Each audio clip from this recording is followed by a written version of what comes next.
progress that Corey and I have made on the Sheets integration. Um, I guess for starters, this is going to be like the final form of it, or at least what the final form looks like when we release, but we can't go GA until Google actually like verifies our app because we have a user limit. So you're going to see a couple things during the OAuth flow that we don't expect to see when we go GA. But I just have a real simple dashboard here, and I'm going to go and create a Google Sheets delivery.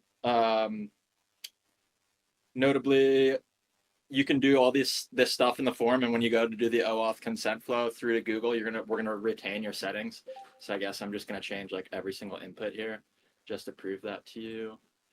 Bang, bang, bang, and then we'll get to Google Sheets, and we have to connect. So here's my demo spreadsheet that we are going to send data to. I think Corey touched on this during the last demo. Right now, users are going to have to input a specific ID, but the plan in the future is to have that be informed by like Google API results. And then we'll just say like sheet 1 is the default sheet. And then we have to connect. So this is the first thing that while we're behind a flag, and I think probably just Omni users will have this, but you get this little, hasn't verified this app danger banner. And then you get another call out here.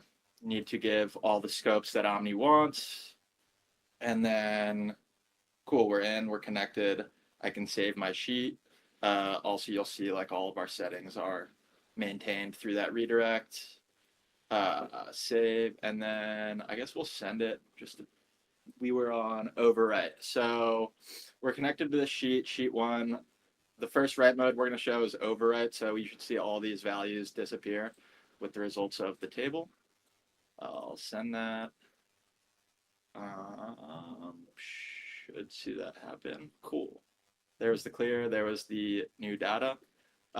We have another write mode, which is going to create a new sheet with every delivery. We have some work coming here that'll allow for, I guess, configurable suffixes.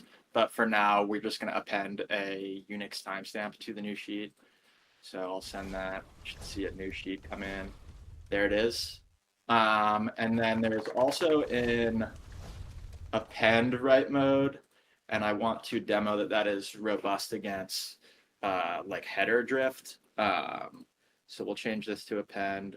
We'll go to sheet 1, and then I'm actually going to go and edit this to, I guess we'll add country, sure. Publish that.